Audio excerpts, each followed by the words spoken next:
آپ حضرت محمد مصطفیٰ صلی اللہ علیہ وسلم کی وفات سے 3 دن پہلے حضور اکرم صلی اللہ علیہ وسلم ام المومنین حضرت میمونہ رضی اللہ تعالی عنہا کے گھر تشریف فرما تھے۔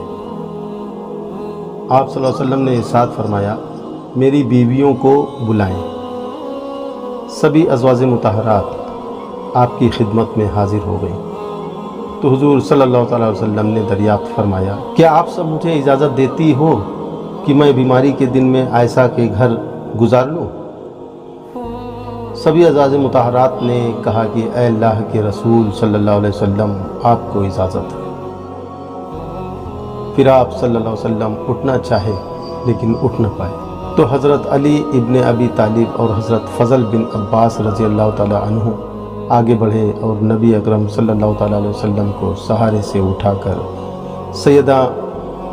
سیدہ میمونہ رضی اللہ تعالی عنہا کے حجرہ مبارک سے حضرت عائشہ رضی اللہ تعالی عنہا کے حجرہ مبارک کی طرف لے جانے لگے۔ اس وقت صحابہ اکرام رضی اللہ تعالی عنہا نے حضور اکرم صلی اللہ تعالی علیہ وسلم کو اس بیماری اور کمزوری کے حال میں پہلی بار دیکھا تو سبھی حیران و پریشان ہو کر ایک دوسرے سے پوچھنے لگے، رسول اللہ صلی اللہ علیہ وسلم کو کیا ہوا؟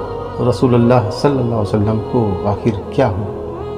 چنانچہ صحابہ مسجد میں جمع ہونا شروع ہو گئے اور مسجد شریف میں کافی بھیڑ جمع ہو گئی۔ حضرت صلی اللہ علیہ وسلم کا پسینہ شدت سے بہہ رہا تھا۔ حضرت عائشہ صدیقہ رضی اللہ تعالیٰ عنہ فرماتی ہیں کہ میں نے اپنی زندگی میں کسی کا اتنا پسینہ بہتے نہیں دیکھا، اور فرماتی ہیں میں رسول اللہ صلی اللہ علیہ وسلم کے دست مبارک کو پکڑتی اور اسی کو چہرہ اقدس پر پھیرتی، کیونکہ نبی علیہ السلام کا ہاتھ میرے ہاتھ سے کہیں زیادہ محترم اور پاکیزہ تھا۔ مزید فرماتی ہیں کہ حبیب خدا علیہ الصلوۃ والتسلیم سے بس یہی ورد سنائی دے رہا تھا، لا الہ الا اللہ، بے شک موت کی بھی اپنی سختیاں ہیں۔ اس دوران میں مسجد کے اندر حضرت صلی اللہ علیہ وسلم کے بارے میں خوف کی وجہ سے لوگوں کا شور بڑھنے لگا۔ نبی اکرم صلی اللہ علیہ وسلم نے دریافت فرمایا، یہ کیسی آواز ہے؟ صحابہ نے عرض کیا، یا رسول اللہ، یہ لوگ آپ کی حالت سے خوفزدہ ہیں۔ آپ صلی اللہ علیہ وسلم نے ارشاد فرمایا، مجھے ان کے پاس لے چلو۔ پھر اٹھنے کا ارادہ فرمایا لیکن اٹھ نہ سکے تو آپ صلی اللہ علیہ وسلم پر 7 مسکیزے پانی کے بہائے گئے، تب کہیں جا کر کچھ افاقہ ہوا تو سہارے سے اٹھ کر ممبر پر لائے گئے۔ یہ خطبہ آپ رسول اللہ صلی اللہ علیہ وسلم کا آخری خطبہ تھا اور آپ علیہ الصلوۃ والسلام کے آخری کلمات تھے۔ فرمایا، اے لوگو، شاید تمہیں میری موت کا خوف ہے۔ سب نے کہا، جی ہاں اے اللہ کے رسول۔ آپ صلی اللہ علیہ وسلم نے پھر ارشاد فرمایا، اے لوگو، تم سے میری ملاقات کی جگہ دنیا نہیں، تم سے تو میری ملاقات کی جگہ حوض کوثر ہے۔ خدا کی قسم، گویا کہ میں یہیں سے اسے دیکھ رہا ہوں۔ اللہ اللہ، یہ ہے میرے نبی کا جلوہ کہ حوض کوثر یہیں سے دیکھ رہے تھے۔ مزید فرمایا، مجھے تم پر تنگ دستی کا خوف نہیں، بلکہ مجھے تم پر دنیا کی فراوانی کا خوف ہے کہ تم اس کے معاملے میں ایک دوسرے سے مقابلے میں نہ لگ جاؤ، جیسا کہ تم سے پہلے مطلب پچھلی امت والے لگ گئے، اور یہ دنیا تمہیں بھی ہلاک کر دے گی جیسا کہ انہیں ہلاک کر دیا تھا۔ پھر مزید ارشاد فرمایا، اے لوگوں، نماز کے معاملے میں اللہ سے ڈرو، اللہ سے ڈرو، یعنی عہد کرو کہ نماز پابندی سے پڑھو گے، اور یہی بات بار بار دہراتے رہے۔ لیکن آج ہم مسلمان کیا کر رہے ہیں یہ بتانے کی ضرورت نہیں، آپ خود سمجھدار ہیں، اللہ ہم سب کو ہدایت دے۔ آپ صلی اللہ علیہ وسلم نے مزید فرمایا، اے لوگوں، عورتوں کے معاملے میں اللہ سے ڈرو، عورتوں کے معاملے میں اللہ سے ڈرو۔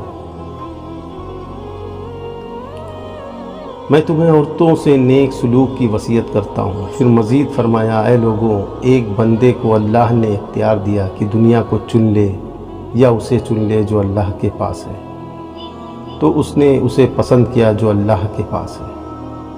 اس جملے سے حضور اکرم صلی اللہ علیہ وسلم کا مقصد کوئی نہ سمجھ سکا، حالانکہ ان کی اپنی ذات مراد تھی، جبکہ حضرت ابو بکر صدیق رضی اللہ تعالی عنہ وہ تنہا شخص تھے جو اس جملے کو سمجھے اور زار و قطار رونے لگے۔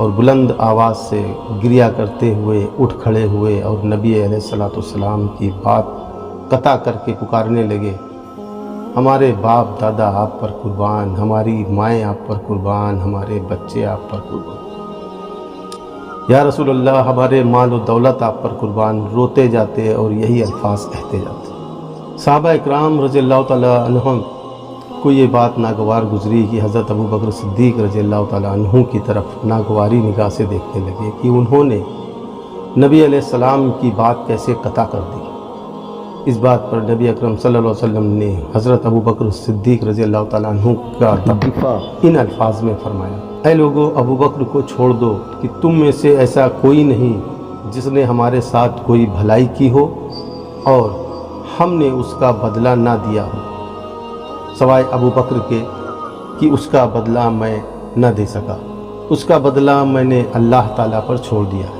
مسجد نبوی میں کھلنے والے تمام دروازے بند کر دیے جائیں سوائے ابو بکر کے دروازے کے کہ جو کبھی بند نہ ہوگا۔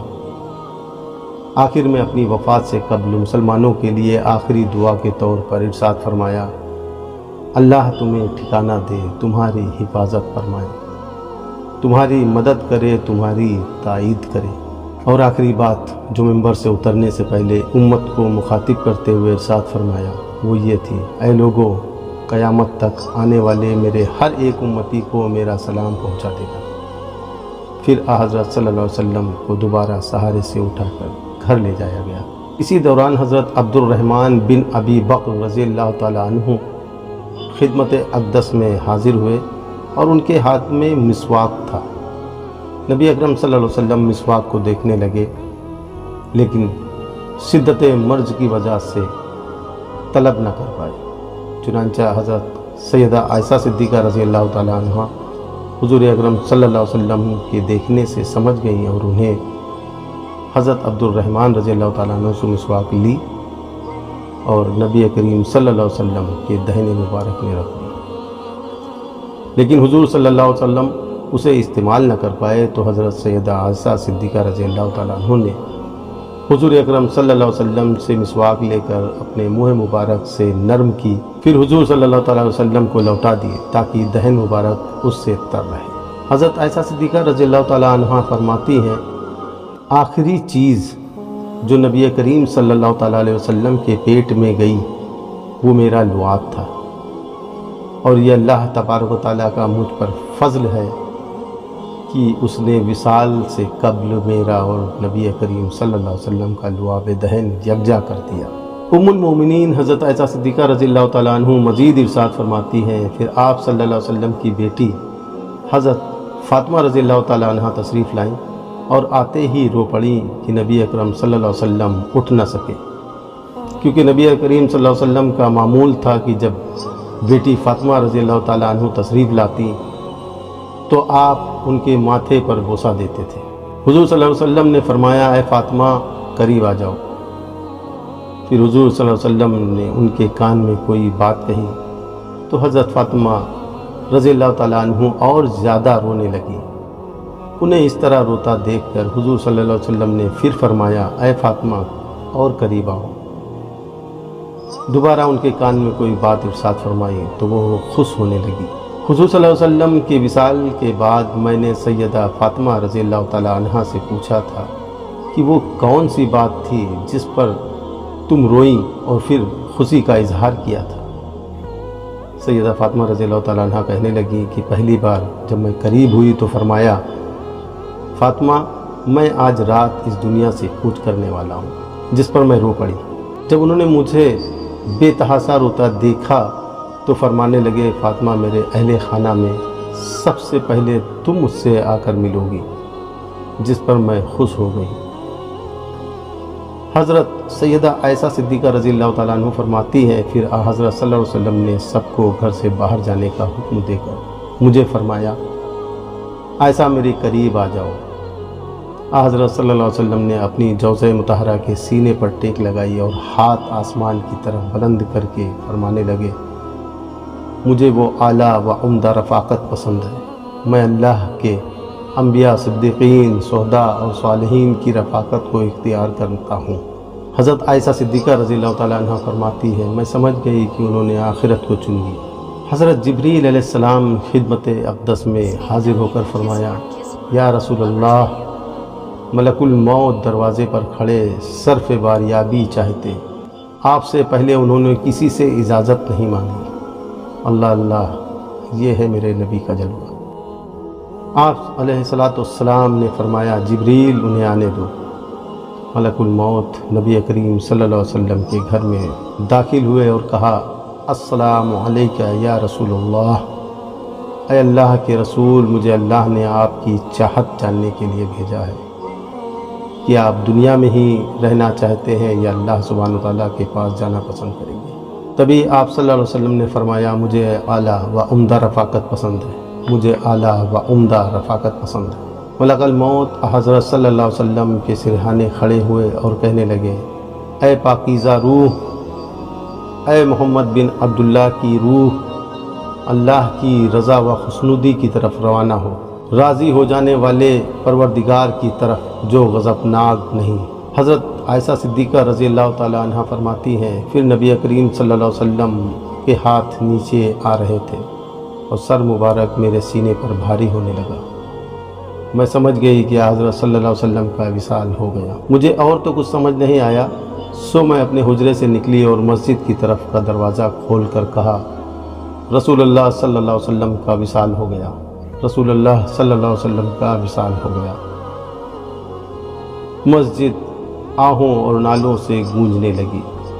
ادھر علی کریم اللہ وجہہ جہاں کھڑے تھے وہیں بیٹھ گئے، پھر ہلنے کی طاقت نہ رہی۔ ایک طرف عثمان بن عفان رضی اللہ تعالیٰ عنہ معصوم بچے کی طرح ہاتھ ملنے لگے، وہیں دوسری طرف سیدنا عمر رضی اللہ تعالیٰ عنہ تلوار بلند کر کے کہنے لگے خبردار، خبردار جو کسی نے کہا کہ رسول اللہ صلی اللہ علیہ وسلم وفات پا گئے، میں ایسے شخص کی گردن اڑا دوں گا۔ میرے آقا تو اللہ تعالیٰ سے ملاقات کرنے گئے ہیں، جیسے موسیٰ علیہ السلام اپنے رب سے ملاقات کو گئے تھے اور لوٹ آئے۔ وہ لوٹ آئیں گے، بہت جلد لوٹ آئیں گے۔ اب جو وفات کی خبر کو اڑائے گا میں اس کا قتل کر دوں گا۔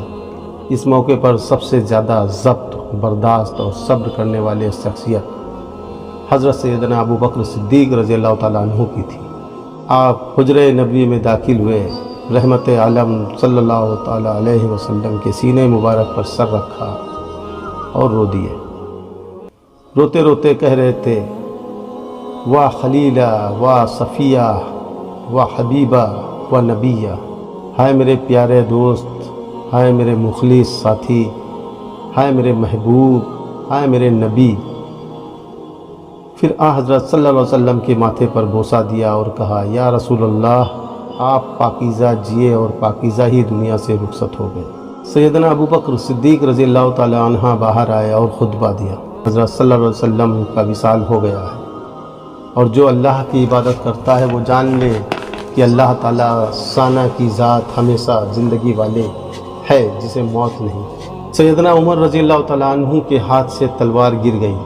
عمر رضی اللہ تعالیٰ عنہ فرماتے ہیں پھر میں کوئی تنہائی کی جگہ تلاش کرنے لگا جہاں اکیلا بیٹھ کر رہوں۔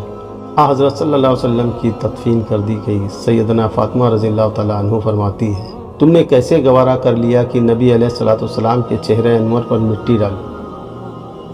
پھر کہنے لگے ہائے میرے پیارے بابا جان کہ اپنے رب کے بلاوے پر چل دیے، ہائے میرے پیارے بابا جان کہ جنت الفردوس میں اپنے ٹھکانے کو پہنچ گئے، ہائے میرے پیارے بابا جان کہ ہم جبریل کو ان کے آنے کی خبر دیتے ہیں۔ اللہم صلی علی محمد کما تحب و ترضی۔ آپ سے گزارش ہے کہ آپ اسے پورا سکون و اطمینان کے ساتھ دیکھیں، انشاءاللہ آپ کا ایمان تازہ ہو جائے گا۔